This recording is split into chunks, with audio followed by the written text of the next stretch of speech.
بسم الله الرحمن الرحيم. الحمد لله خالق الوجود من العدم، وجاعل النور من الظلم، ومخرج الصبر من الألم، وملقي التوبة على الندم، ونشكره على المصائب كما نشكره على النعم، والصلاة والسلام على رسوله الأمين وعلى آله وأصحابه أجمعين، أما بعد. رب اشرح لي صدري ويسر لي أمري واحلل عقدة من لساني يفقه قولي. قال الله تعالى في القرآن الكريم بعد أقول أعوذ بالله من الشيطان الرجيم: اقرأ باسم ربك الذي خلق خلق الإنسان من علق صدق الله العلي العظيم.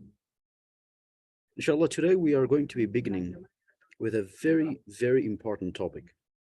A topic that is of extreme contemporary relevance. A topic that has been in the air. A topic that has been constantly discussed.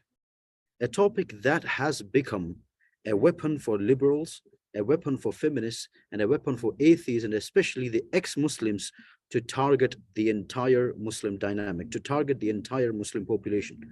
So it's very important we discuss this. Now, before directly going to the topic, let me just give you general guidelines that I usually give before I start any of my sessions. And that is, number one, to respond to my questions that I'm going to be asking you. So I like to keep my sessions very interactive, very dynamic. It's going to be a dialogue rather than a monologue. So whenever I'm asking you a question, I want you to engage with me as much as possible. So the more you engage with me, the more you are going to be benefiting through the session, inshallah. Now, to start off with, how many of you have heard about the recent suicide case that happened in an Islamic institution? If you have heard about this, say yes in the chat. If you've heard about this specific case, say yes in the chat. Okay, so this is where the contemporary relevance of this specific subject arises. Now, let me begin with a very interesting story. The reason why I started thinking about this specific topic, the reason why I started contemplating and studying this specific topic. Now, I used to work as a research analyst for an educational consultancy. And there's a specific reason why I joined this specific role. So before 5 years or so, while I was studying in my college, while I was doing my degree in psychology, I used to get counseling cases, right? Some of these counseling cases were extremely shocking, while some of these counseling cases were, very general or very minor, not that critical, right? So once I got a message on my social media platform, and this is actually from a friend of mine who used to study with me in Madrasa. I think he was studying with me in 5th standard. So I used to study in Qatar. In Qatar, I used to go to a specific Madrasa. So this is a guy who used to study with me in the same Madrasa. All right. And this guy used to be much better than me in terms of spirituality. He was very good in reciting the Holy Quran. He was very good in his examinations. He got really good marks in Madrasa. All right. And at the same time, I think he might have almost learned about 15 ajza of the Holy Quran. He almost learned about 15 ajza of the Holy Quran. Now, he was such an amazing brother. All right. Now, the message that I got was extremely shocking. It was about him saying that he is on the verge of leaving Islam. He's having a few questions, and he has inquired about these questions to various people, and he has not got an answer. And he said that he has stopped, praying, etc. A long time ago. He is living in an extremely liberal university, a central university. Now, to me, hearing that a 15 ajza hafil of the Holy Quran could even think about this possibility was very shocking.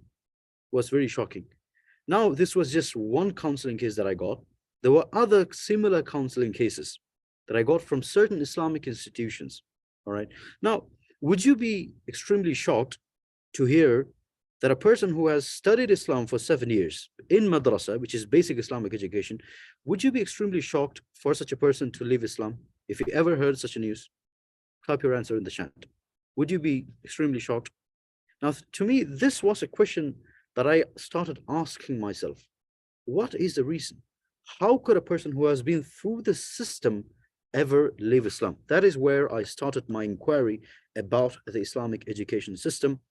And today, alhamdulillah, it has got to a degree in which we have started designing a new system that focuses on building up or fine-tuning the structure, all right? So let me start by a simple question, a question that is often, or a statement that is often purported by the liberals. Is our Islamic education system, is our madrasa system a failure? I want every one of you to answer in the chat. Is our Islamic education system or madrasa system a failure? Type your answer in the chat very sincerely.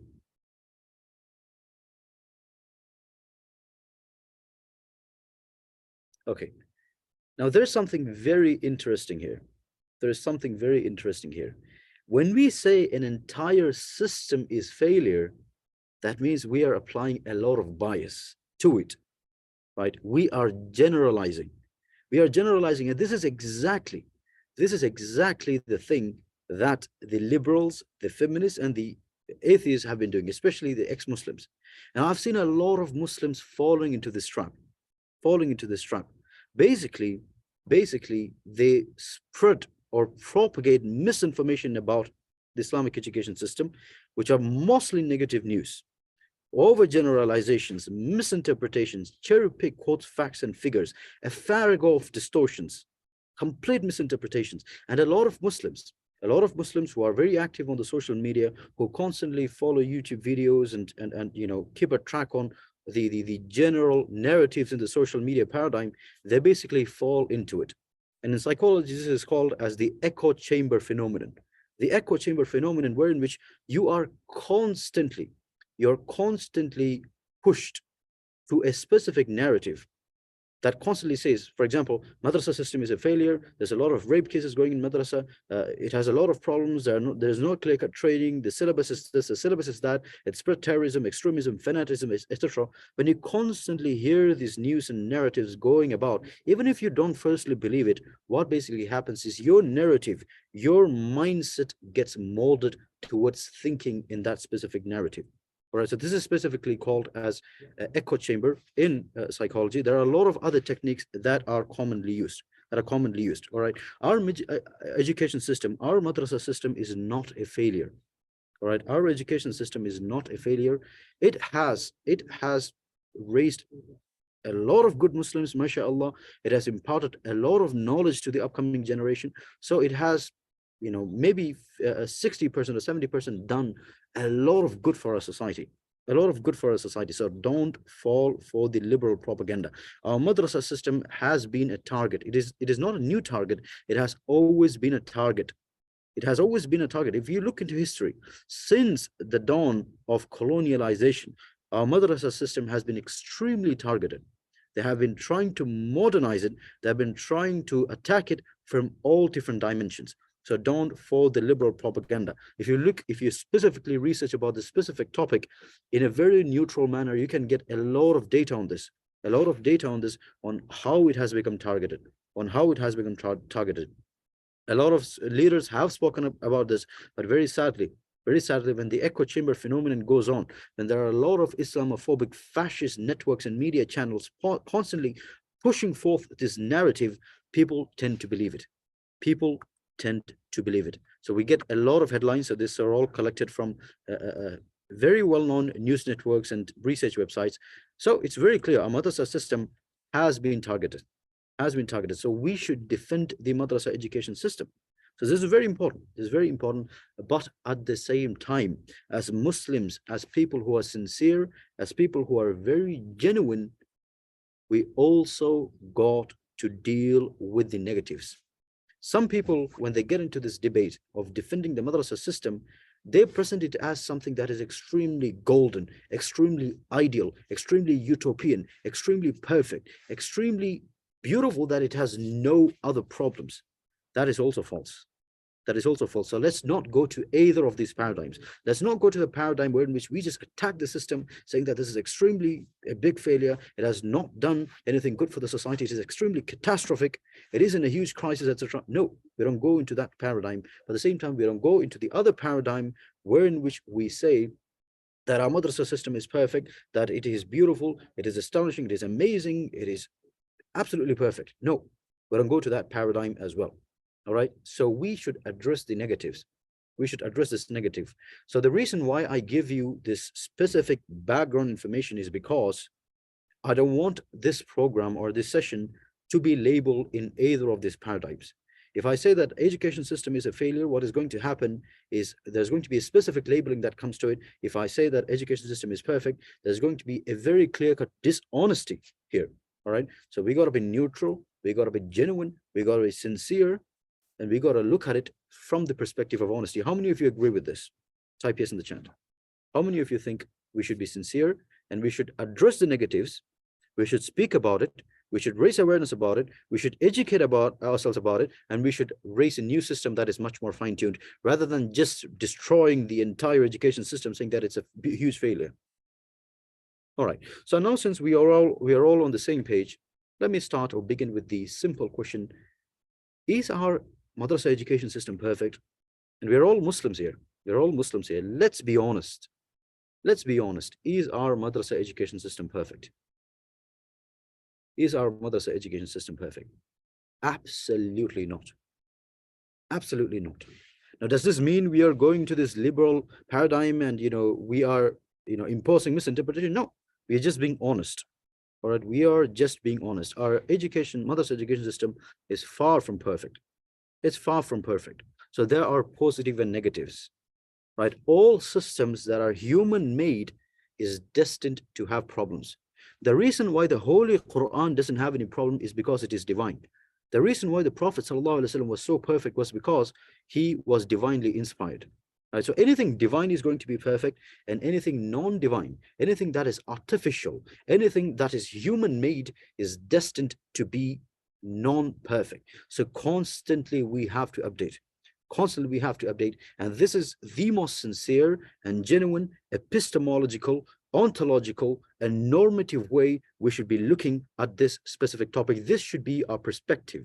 This should be our general approach. All right. Now, before we discuss about the negatives and positives, we got to first understand what the madrasa education system basically is. All right.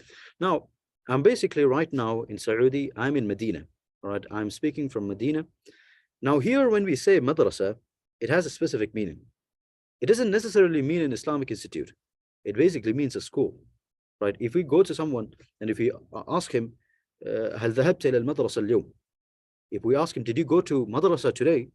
What we are basically referring to here is the general school, right? While I was in Egypt last year, if we went about and asked people, هل ذهبت إلى المدرسة اليوم? Did you go to madrasa today? We are basically referring to what? We're basically referring to the general education. But is that what we are referring to here? No, we are referring to the Islamic institution. We are referring to the Islamic educational institutions. So does anyone know what was the first madrasa, or which was the first madrasa? Type it in the chat. Type it in the chat. Does anyone know what is the first madrasa? Very good, Ashif. It is Darul Arqam. It is Darul Arqam, right? It was Darul Arqam. The Prophet ﷺ began preaching and teaching where? In Mecca, in Darul Arqam, the Bayt, the house of the famous Sahabi, mashallah. And then where was it? Now I'm talking about structure, all right? Structure at a specific locality. The Prophet ﷺ taught everywhere.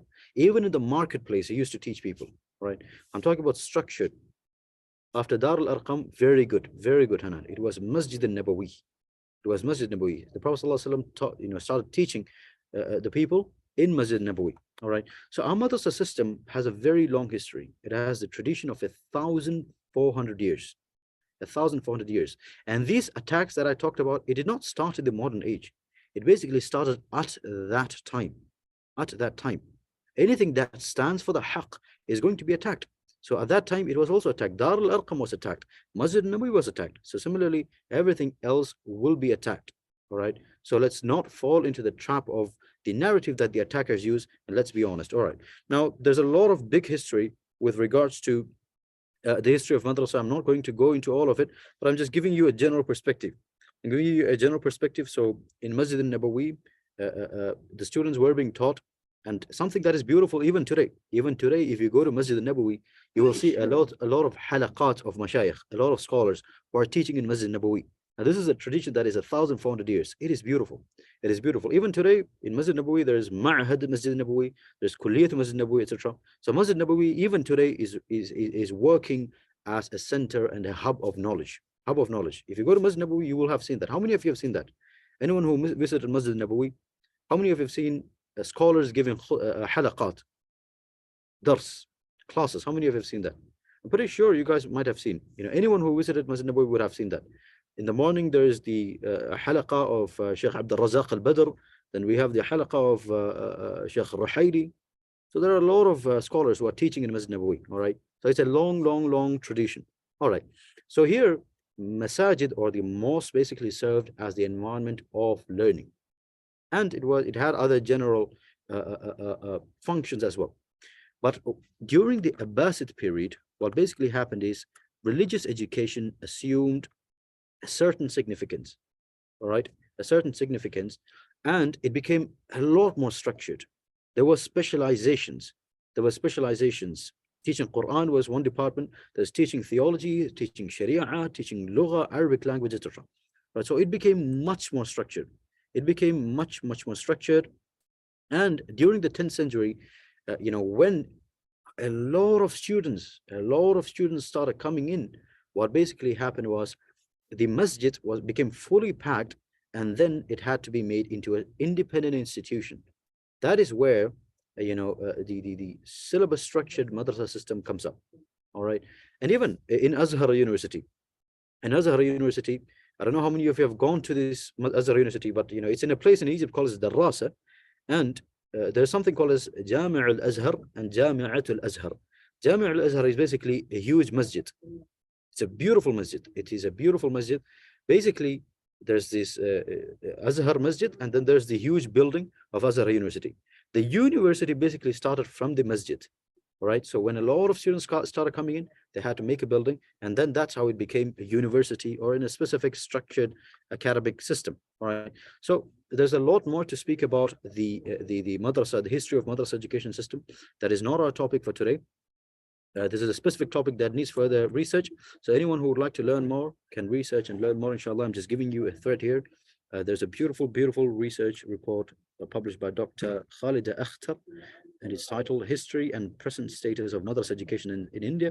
So it specifically talks about the history of education system, Islamic education system in India, and how madrasas have played a huge role, etc. All right, it is beautiful. It is beautiful. Now, to get on to the topic, let me ask a question that is very different. All right, let me ask a question that is very different, because here, when we talk about the madrasa education system, we are specifically talking about the youth. We're specifically talking about the youth. Now, what is the most major problems the youth are facing today? I want you to answer it in the chat. When I talk about the youth, I'm talking about 7 years old to 25 years old. All right, that's a huge paradigm. There's somebody saying unemployment and faith crisis, distractions, identity crisis, liberalism, atheism. All right. Balancing their religion and developing fitness. Okay. Morality. Good answer. Waste of time. Yes, that is very specific. Yes, that is a concern. That is a huge concern. Then feminism, proper guidance, lack of proper guidance, no proper Islamic education, practicing the, okay, so we're getting a lot of answers. But generally speaking, this specific era that we are living is basically an age of immorality, immodesty, and immaturity. We're living in an age of demoralization. We're living in an age of hypersexuality. We're living in an age that is filled with filth of all dimensions. That is a world that we are living in.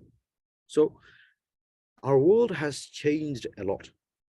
Now, does it make sense for us to follow a system that is not capable of dealing with these problems, specific problems that our era or the youth in our era is facing? Does it make sense? Does it make sense? Absolutely no. Absolutely no. So the time has changed, the age has changed. So the system should change. I'm not talking about the Quran and the Hadith changing. Ma'adallah, astaghfirullah al-azim. That is not what I'm talking about. The Quran and the Sunnah, it stays consistent and it stays permanent, but at the same time, the system needs fine-tuning. That is what I'm talking about. All right. So a lot of problems are there. Liberalism, number one problem. Feminism, another huge problem. LGBTQ propaganda, another huge problem. Spread of atheism and skepticism, another huge problem. Drug addiction is another huge problem. Pornography addiction is another huge problem. Another huge problem. Now, if we want to curb these problems from the society, we got to clearly analyze it. We got to clearly analyze it. All right. So these are all not actually the problems. These are all actually the symptoms. And the root of all the problems is actually the lack of proper religious education. If a person actually got that, regardless of what problems he faces, he will be able to deal with it. He will be able to deal with it. How many of you agree with me? If you agree with me, say yes. If you don't, say no. And be sincere. These are all symptoms. The real problem, I believe very strongly, lies in the lack of proper religious education, proper religious awareness. All right, now what do I mean by proper religious education? It means a meaningful, purposeful understanding of divine reality. It is actually a clear idea on why we do what we do in Islam. If you look into the current education system, Madrasa education system, students are being taught rituals after rituals after rituals. They're taught how to pray, what to pray, how to make the dua. They're made to memorize all these different adhkar, etc. At the same time, they are not taught why they have to pray. They're not given the proper base in Aqidah. The question of why is not clearly, the question of why is not clearly addressed. It is a huge issue. It is a huge issue.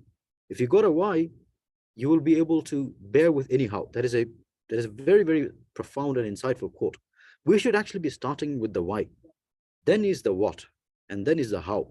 That is how the human mind functions. We got to have a purpose. We got to have a purpose, right? If we are teaching a specific ruling, we got to teach them why. We got to teach them with the wisdom. We got to connect it with spirituality and Allah subhanahu wa ta'ala. That is how it should be taught. A good example of that is hijab. A good example of that is hijab. And yesterday, there was a counseling case. Very interesting. And this is also something related to the madrasa that I studied. So basically, yesterday, I met with a few brothers who I knew from childhood. All right. So, we were coming back from Masjid al-Nabawi. We were talking about a lot of things. They specifically talked about, the situation of all the other kids who studied with us in the school and in the madrasa. And one of the things that really shocked me was also, similar to the atheism case, there was another lady. She's right now studying in the UK, mashallah, but she doesn't wear hijab. She's an absolute liberal. But when she was in the madrasa, she was basically wearing full hijab. What made this huge transition? The transition basically occurred due to not understanding the deeper values of hijab, the deeper meaning of hijab, why you should be wearing the hijab. So the question of why should be addressed, and that helps in building conviction and certainty in your religion. This is extremely important. Extremely important. So our madrasa system basically needs updation. Islam is not just about haram and halal. The children needs to be taught this. We need to bring children to the deeper spirituality of Islam and make them understand the beauty of Islam. They got to appreciate the beauty of Islam. But at the same time, we should also teach them about haram and halal in the way that it's supposed to be taught. These are very important. We are not negating the importance of jurisprudence of the Sharia. The Sharia should be given absolute importance, but it should be taught in hikmah. It should be taught in absolute wisdom, in clear-cut wisdom. So there should be a clear-cut pedagogy. It should be a clear-cut pedagogy. All right. So before we go ahead, I want to ask you another question that is with regards to the madrasa education system again. What are the negatives that you see in the system? What are the negatives, general narratives that you see in the system? Type your answers in the chat. Okay, so we have got free mixing, unqualified teachers, no standardized system, harsh behavior of the teachers, over strictness, culture being taught as Islam, very good, qualified teachers, but less practicing, need for compassion. All right. So if we analyze this topic, like we will get an entire huge list. At the same time, we should make sure we don't generalize. But yes, there are a lot of problems. There are a lot of problems. And as a Muslim, I won't cover up this fact. We don't need to justify this. Problems are problems, and it needs to be dealt with in the most clear and hikmah way as possible. All right. So number one is the lack of qualified teachers. All right. Like that's the number one problem that I see. Lack of qualified teachers. When I say qualified teachers, I mean teachers who are clearly trained, not only in knowledge but also in methods of teaching. Just because a person has knowledge doesn't mean they can necessarily become a teacher. All right. How many of you agree with me on this point? Just because a person has knowledge doesn't mean they are capable of teaching that knowledge. To teach that knowledge, they need training. They need proper training. So we need a clear-cut training system. They need to be taught how to deal with children. And at the same time, we got to have a merit-based system where in which we can properly keep the teachers accountable, that they are practicing this in their personal life, right? In their personal life. So this is very, very important. It's very, very important. So there are a lot of problems that needs to be discussed. I'm not going to go into all these different points one by one. We can have that as a later discussion inside COJ or other platforms, inshallah. All right. So we need a very, very important paradigm shift and fine tuning in the system that is necessary. Otherwise, we are absolutely neglecting the problems of this generation. We're absolutely neglecting the problems of this generation. I strongly believe we need a system that is very clear-cut psychologically based and based on clear-cut aqidah and very clear and having full clarity that teaches spirituality of Islam, when which the students would imbibe the beauty of Islam, when which the students would imbibe the beauty of Islam and connect with Allah subhanahu wa ta'ala extremely deeply. I believe we need a system wherein which the teachers are given clear-cut training that is psychologically based, and they focus on their self-development and at the same time the psychological, spiritual, and intellectual growth of the students. I very strongly believe we need a system that deals with liberalism, that deals with feminism, that deals with LGBT activism in the most intellectual, rational, logical, and theological manner as possible. We need this paradigm shift, and I very strongly believe that this is the need of the hour. That is why we have bought this new system that we are working on. It is called as Mentorsa. It is called as Mentorsa. So let me give you a general idea about this, and inshallah, after the session, can you all hear me? Is it audible? All right, so after the session, we are going to be publishing a registration form for the people who are interested in joining the team in building the system. And we're going to be working as a team, and proper training on qualitative, quantitative research methodologies, etc., will be given, inshallah. So that is going to be given at the end of the session, inshallah. But let me give you a general idea of what Mentorsa is and how it is going to be a system which basically deals or solves many of the problems we see in the current Madrasa system. All right. So we are going to be focusing on two aspects. Number one is the aql, and number two is the qalb. Number one is the aql, number two is the qalb. What is the meaning of aql? What is the meaning of aql? What is the meaning of aql? Intellect. All right. Aql is basically the intellect. Now, some systems I've seen while I was studying these systems, I saw that some systems are extremely intellectually focused, but they don't give any focus on spirituality, no focus on the ruh, no focus on self-development, no focus on the qalb. So we need a system that amalgamates the mind, heart, and the soul. So the theoretical base of the madrasa courses which we are going to build is the qalb and the aql. We're going to be focusing on intellectual development, which means a student who finishes this madrasa education system will be in absolute intellectual position to deal with all the attacks that come about in Islam, against Islam. right? Which is whether it's feminism, whether it's LGBTQ activism, whether it's people coming and asking what is the problem with LGBTQ activism, what is the problem with homosexuality. It is genetic. They use the genetic argument, they use the naturalistic argument, they use the biological argument, they use the physiological argument, they use the liberal epistemological argument, the ontological, whatever argument they use, is the child who graduates through this Mentor's course should be able to deal with that, should be able to give direct response in the most best adab and akhlaq. All right. So that aspect needs to be there. At the same time, the qalb needs to be there. The qalb needs to be there. Whatever spiritual or psychological problems the child goes through, the child after graduating from mentors should be capable of dealing with them. And the child should be focusing on their practicing of Islam in the most beautiful manner. The child should be sticking to the adhkar and going to the masjid without the parents needing to tell them, regardless of what kind of liberal, secular environment or modernist environment the child is put in. Whatever filth or whatever countries the child goes to, when Islam is not even practiced, the child should be able to stick to Islam. And for that, we need to focus on the qalb aspect. So that is the theoretical base. There are a lot more to explain on this. I'm not going to be explaining it now. I'll be explaining it to the team, inshallah, when we form the team formation. So a good reference for the qalb is basically Ibn al-Qayyim rahimahullah, inshallah. So Ibn al-Qayyim rahimahullah, he has a lot of beautiful books that focuses on spirituality. It is very clear cut based on the hadith and the Holy Quran. For example, the Madarij al-Salikin, etc. All right, Da'wa Dawa, etc. Beautiful books which can be dependent upon and can be fine-tuned for the kids. All right, and at the same time, when we talk about the system, we're not just going to be talking about the student mentoring. We're going to be focusing on the parental mentoring as well. How many of you think this is important? How many of you think that parental mentoring is important as well? When we teach the students, we also need to teach the parents, especially the parents of this generation, right, who basically grew up in a system that is going through a lot of paradigm shift, right? This is very, very important. So we need to bring in psychologists who are Islamically based, who can train the parents on how to deal with the children, right? Not to be harsh with the children, and at the same time, don't be too liberal with the children. We've got to teach parenting, because parenting is a skill, and many parents basically do a trial and error, right? Basically, they do a trial and error, right? Which is a very false methodology. That is not how we should be dealing with children. Children are not experiments, all right?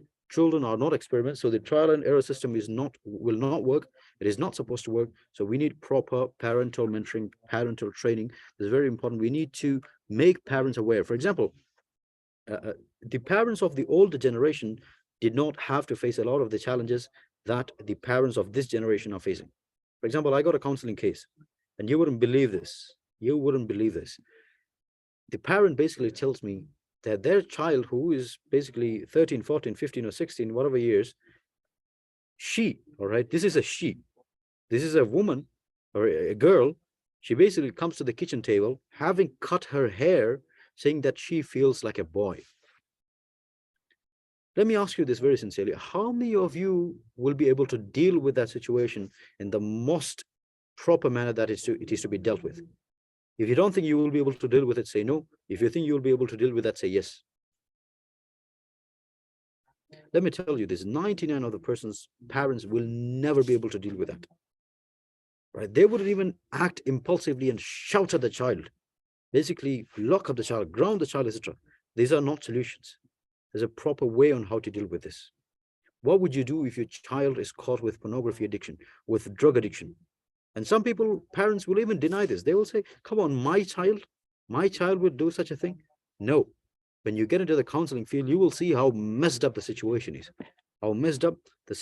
So it is very important we have the parental mentoring, and at the same time, we need a student mentoring, and at the same time, the system should have mediator counselors. The parents, if they can come to the mentor directly and tell that my child is behaving such and such, or my child is not listening to me, or I'm having a huge problem with my child, all right, and my child is angry with me, or the student can come and say, I'm angry with my parent, etc. So the mentor can work to do a maslaha, to solve the problem in the community, in the family. So basically, the mentor plays the role of a family counselor as well. All right. So basically, the counselor will be, or the mentor will be, directly connected with the student and with the parent and with the family. So there's going to be a personal connection, and I do very strongly believe in this. Parents and the teachers should have that personal connection, so that they can deal with the problems that the student is facing. So this is very, very important. The newly developed syllabus will include other topics that are often neglected, like Islamic sex education. How many of you think this topic is important? Islamic sex education. If you think this is important, say yes. If you don't think it's important, say no. How many of you think this is important? Now, the issue is some people, some parents basically think that Islamic sex education means something that is taboo, something that is not needed, something that is vulgar. No, that is sexual ethics. That only needs to be taught premaritally. But there are other important things we need to be teaching children. We need to be teaching children, very important, so that they don't fall into pornography addiction. They don't fall into all these filthy behaviors. If you don't teach them, you know what is going to happen? The liberals are going to teach them. And what are these filthy liberals, these libtards? What are they going to teach them? They're going to teach them gender fluidity theory. They're going to teach them that you can choose any gender that you want, that gender is a social construct. They'll teach them that masturbation is okay. They'll teach them that pornography is okay. They'll teach them that other kind of sexually immoral behavior that in our religion is completely okay. Now, that is what they're going to teach them. That is what they're going to teach them. So we got to have an alternative. We got to build an Islamic education system, and that is being built, alhamdulillah. There's a specific research team for that, and I'll be specifically choosing people into this research team. All right. And then we also need to teach them intergender interaction. How many of you think this is needed? How many of you think we need to teach them intergender interaction, how to deal with the opposite gender? This is actually shocking to me. 7 years of education system, and we don't teach the kids how to deal with the 50% of the population. These kids who go out of these institutions, they're basically going to go into colleges in which free mixing is the norm. And they're just confused. What are we supposed to do? Are we just supposed to stay as far away as possible from this, saying that everything is haram? Or are we supposed to halalify everything, become liberal, and join the other side where they just free mix with each other, leading to a lot of other problems in the society? Subhanallah. So intergender interaction needs to be taught. What is a Shari'i way? What is the most professional, constructive, and healthy way to deal with the opposite gender? And alhamdulillah, a beautiful course has been built on this specific topic, and we'll be making this a bit more comprehensive to teach the children, so on, inshallah. And the syllabus will be constantly updated every year. There's also something very important. The problems that our community is facing is very different than the problems that our community was facing 10 years ago. And it is going to be very different from the problems that our community is going to be facing 10 years after. How many of you agree with this? The time keeps on changing. The time keeps on changing. So therefore, every year, the syllabus needs to be updated. The syllabus needs to be updated. Not every 10 years, but every year. And we need a proper system to do with this. We need a proper system to do this. We need a specific research board to do this. And, there's another new methodology for teaching history. It is by connecting to the contemporary world and deducing lessons. For example, when we talk about the seerah, all right, I used to be a madrasa teacher as well. All right, I used to be a madrasa teacher, and I do remember specifically teaching the seerah of the Prophet Muhammad sallallahu alaihi wasallam, and we were teaching them, about various incidents that happened in the Prophet's life. There was a specific chapter, all right. I don't wish to name what organization or what background this is, all right. There was a specific chapter in that book that was titled "The Wars in the Life of Prophet." All right, and then it was basically a list, 5, 6, 7 pages, a list of every wars that happened, how many people were killed, what date it happened, etc. The children were basically supposed to memorize all this information, what, how, and the date, and then write that in the exam sheet. All right. Now, what do you guys think? Is this the correct way for us to be teaching the wars in Islam? Just listing it out and talking about the deaths and the destructions and the dates? No. Absolutely problematic. That is not how we should be teaching wars in Islam, right? We got to teach them the context. Otherwise, they'll just come out thinking that the Prophet was a warmonger. That is what they're going to think. All right, so we got a clear-cut system of teaching history. All right. So just so that the people know, I'm having a current Mentor's batch, a batch for boys and a batch for girls, alhamdulillah, and I'm teaching them the seerah. When I teach them the seerah of the Prophet Muhammad sallallahu alaihi wasallam, what I basically do is I connect everything with the contemporary world. When I talk about the problems that the Prophet sallallahu alaihi wasallam faced, when I basically teach them, and I take that into the modern society, and I teach them in a way they can relate with. All right, I tell them that if people insult you for following the religion, if people sideline you, segregate you, discriminate you for following the religion, no problem. Your prophet also had to go through the same problem. So put yourself in the prophet's shoes and think about this. And we do brainstorming sessions, etc.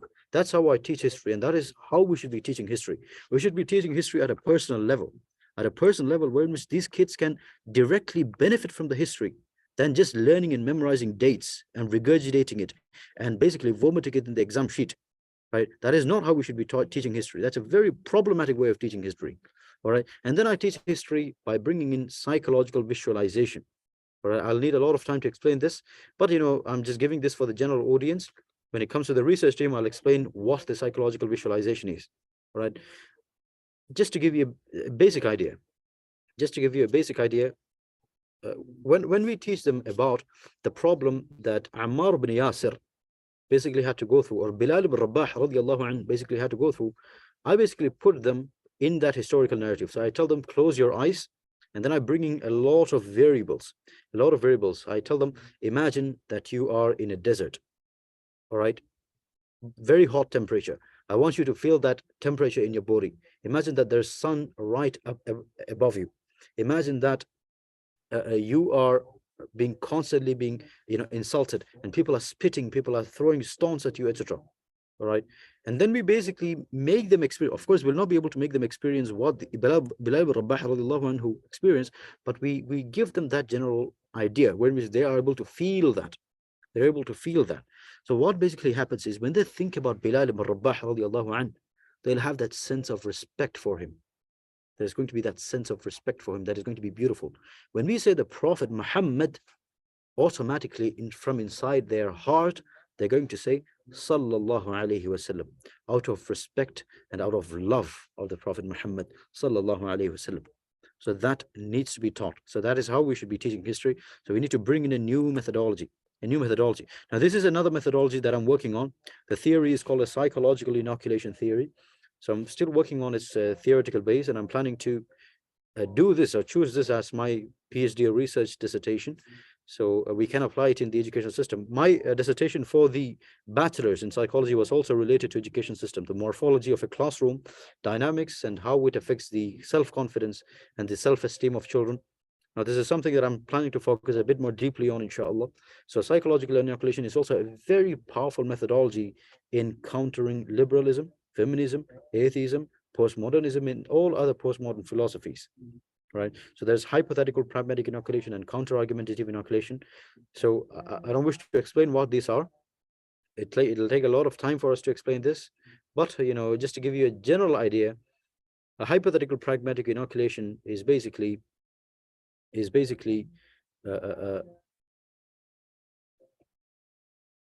preparing the student to deal with a situation where in which they will have to compromise Islamic values. For example, I tell them that imagine that you are in your liberal college,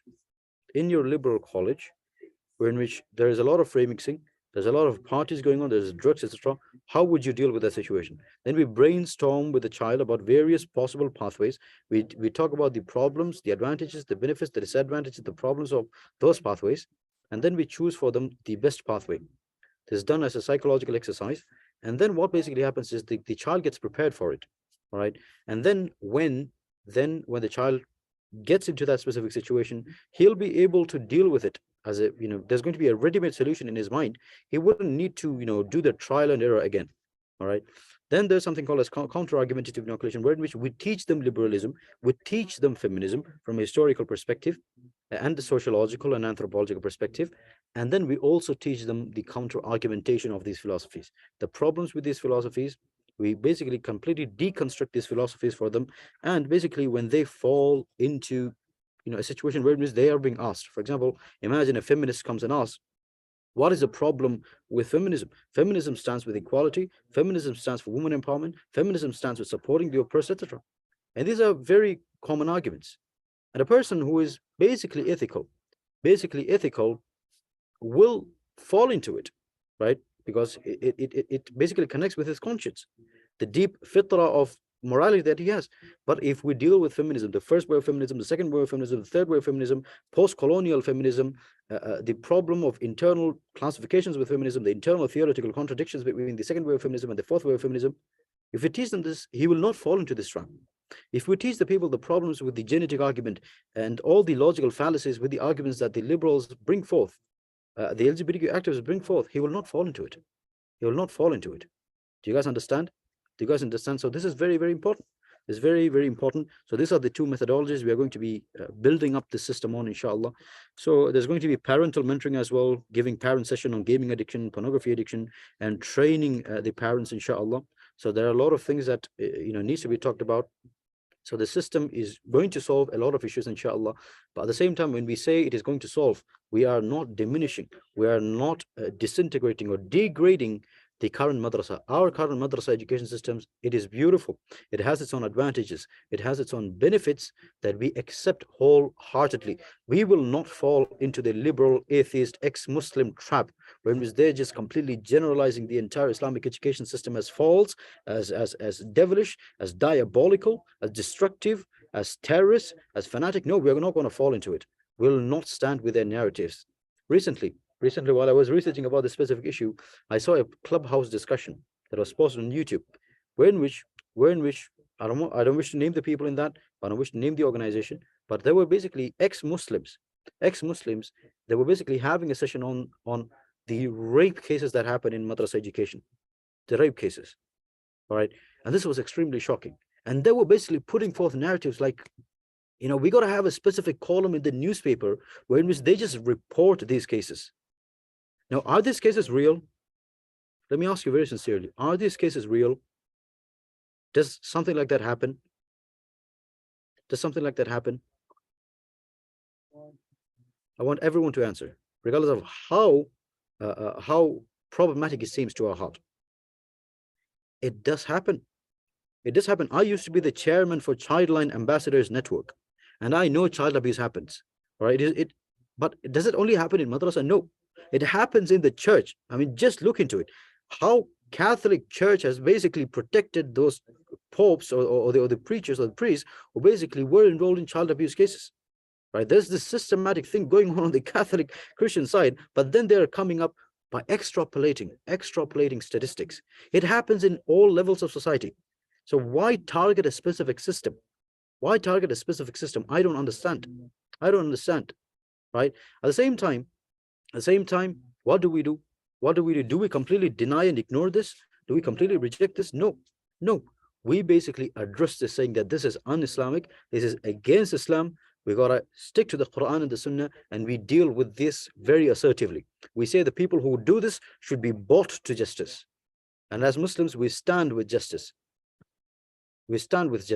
Right? So we bring it to light, we deal with them in the way that it should be dealt with. The people who requires justice should be given justice, and this should be stopped. But does that mean we fall into the liberal paradigm where they say that all madrasa institutions and marakis are child abuse centers? Allah al-Musta'an. No, this is huge extrapolation, this is huge misinterpretation, this is huge misrepresentations. This cannot be allowed. All right, that is why I very strongly believe we need statistical analysis of these cases that is honest, and we got to publish them, because I very strongly believe, having taught in these different madaris, having taught in these different marakis, and I had not had to deal with such cases of counseling. All right, like very little, comparatively very little, compared to all other communities. All right, all other communities. Now, I don't wish to go into this because it might sound sectarian. All right, anyway, what I'm trying to say is, let's not fall into this extrapolation. Let's not fall into this misrepresentation. Let's be honest, let's be sincere, let's be genuine, and let's deal with the problems in a way that it is supposed to be dealt with, inshallah. Khair, inshallah. Okay, now, talking about Mentorsa, we talked about how it is going to solve problems. So this is the general structure we are having for Mentorsa. Mentorsa is not just going to be having madrasa courses, it is going to have courses that is for all ages. I believe in the principle of Imam Ahmad ibn Hanbal, who said, Ma'al mihbara hatta al-maqbara. Ma'al mihbara hatta al-maqbara, which basically means from the inkwell to the grave. Right, from the inkwell to the grave, which basically means you have to seek knowledge from the day you are born till the day you die, right? Till the day you die. So I believe we need Islamic courses not just for the children. We need Islamic courses for the people who are going to the college. We need Islamic courses for the adults who are the parents or housewife, homemakers, etc. Whatever backgrounds people have, we need courses for all of them. We got to be inclusive here. All right. So we are planning for group mentoring or group classes. We are planning primary courses, supplementary courses, and complementary courses. And we're going to be having individual mentoring session, which is going to be Islamic counseling sessions, customized individual focus courses, etc.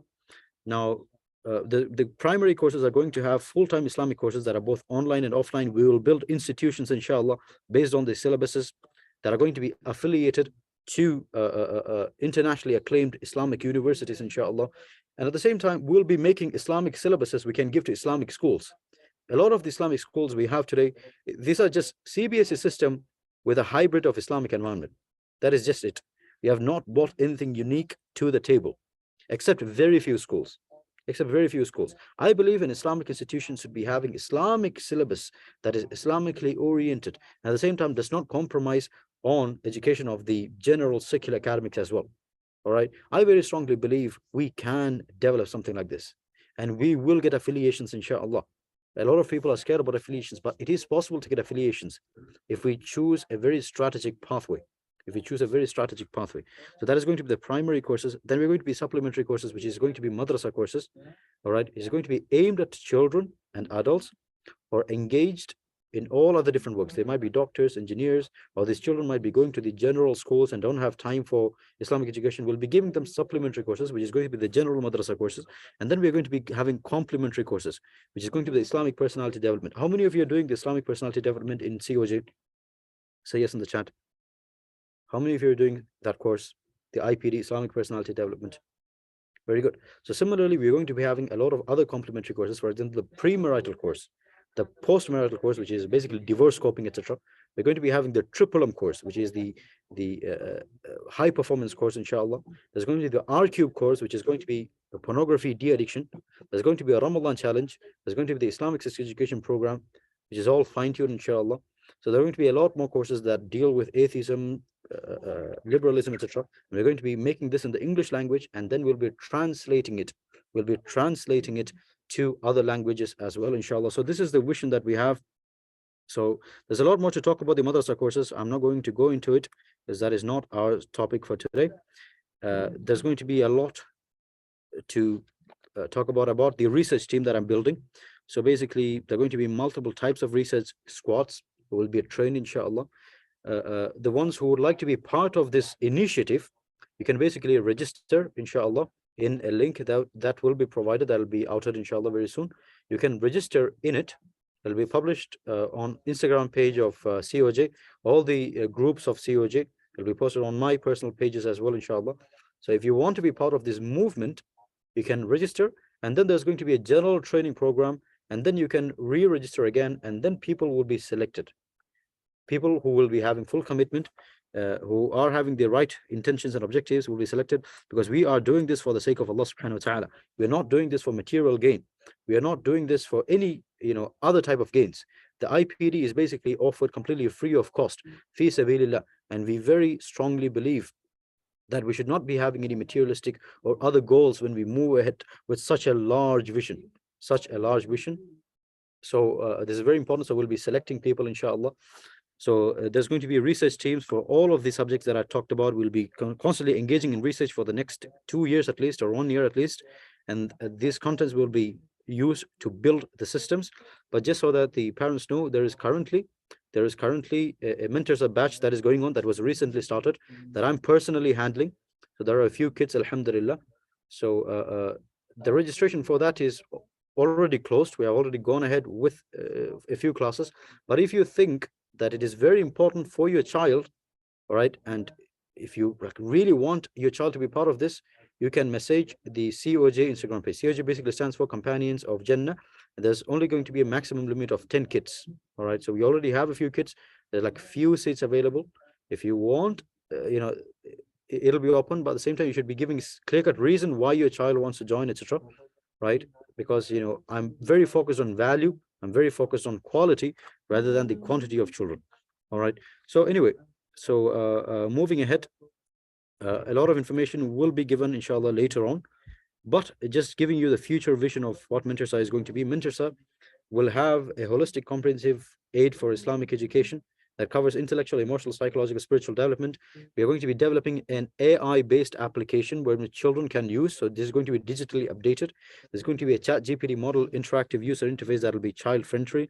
There's going to be We're going to be developing syllabuses and trying to get accreditation from international bodies, and we'll be giving them to the Islamic institutions.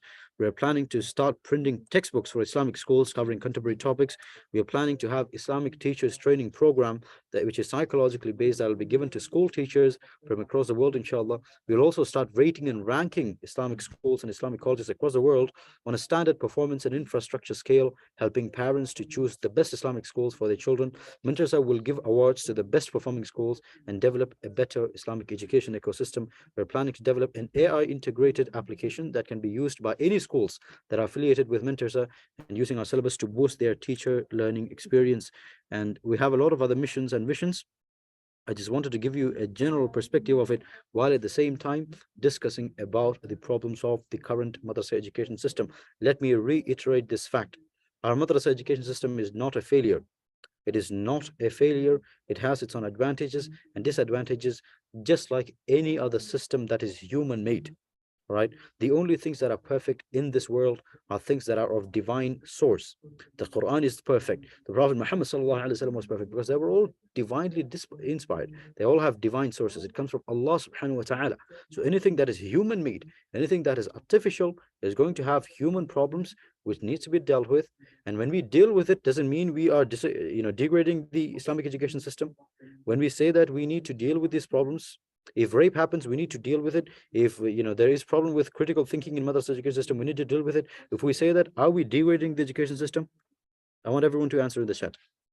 Are we degrading the education system when we say that there are certain problems in the system and we want to fine tune it? No, we are basically being sincere. We're being genuine. We're being honest. We're being honest, and we are following the path of the Prophet Muhammad ﷺ here. So as Muslims, this is what we should be doing. This is the path that we should be going ahead. The reason why we had this session is because I saw a lot of people falling into this liberal trap when they're just going ahead with black painting the entire system, which is very, very wrong. Which is very, very wrong. But at the same time, other people on the other side of the debate, they basically defend all aspects of the education system, even whether it's completely problematic. If there are genuine cases of abuse or anything as such, we should be dealing with it. We have no problem with that. We have no problem in dealing with that. We should be dealing with it, and we should have a structure for that, in dealing with that in a very just manner. In a very just manner. And at the same time, we should not extrapolate this, and we should not brand all the systems as extremely negative and false. So this is the final conclusion for today's session. I hope it was beneficial. As Muslims, we need to go back to the Quran and the Sunnah.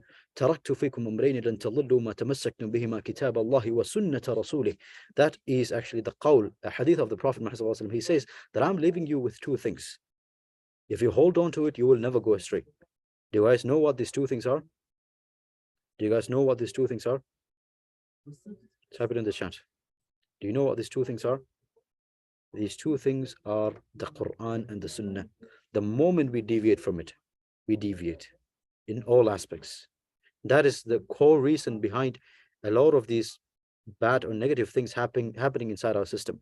We've got to teach the students the clear aqidah. We've got to teach the students jurisprudence the way it is supposed to be taught, with hikmah. With hikmah. May Allah subhanahu wa ta'ala bless us all. May Allah subhanahu wa ta'ala protect all our children from any of the fitna that is happening. May Allah subhanahu wa ta'ala protect our minds from falling into all these liberal narratives that are working in an echo chamber, a strategy. May Allah subhanahu wa ta'ala protect all our youth from falling into these narratives, falling into misinformations and misinterpretations and misconceptions and misperceptions. May Allah subhanahu wa ta'ala protect us all, and may Allah subhanahu wa ta'ala make this initiative a very, very profound paradigmatic shift, catalyzing system for the entire ummah. May Allah subhanahu wa ta'ala make millions and millions of young children benefit through this. May Allah subhanahu wa ta'ala help us all purify our intentions, because that is what finally matters. That is what finally matters. When we stand in front of Allah subhanahu wa ta'ala on the day of judgment, every work that we have done, it is only going to be rewarded if we have the right intention. So may Allah subhanahu wa ta'ala help us all purify this intention and maintain the purity of this intention. ربنا آتنا في الدنيا حسنة وفي الآخرة حسنة وقنا عذاب النار ربنا إننا نسألك حبك وحب من يحبك وحب عمل يقرب إلى حبك. Anyone who is interested in joining this initiative, just look out for the registration forms, inshallah. It will be published very soon in all the COJ groups, inshallah. The people who don't know COJ, it is called as Companions of Jannah. So there's going to be, there's an Instagram page, there's WhatsApp groups, etc. So I'm pretty sure you won't miss out this specific registration form. So with that, we conclude. وآخر دعوانا أن الحمد لله رب العالمين. السلام عليكم ورحمة الله تعالى وبركاته.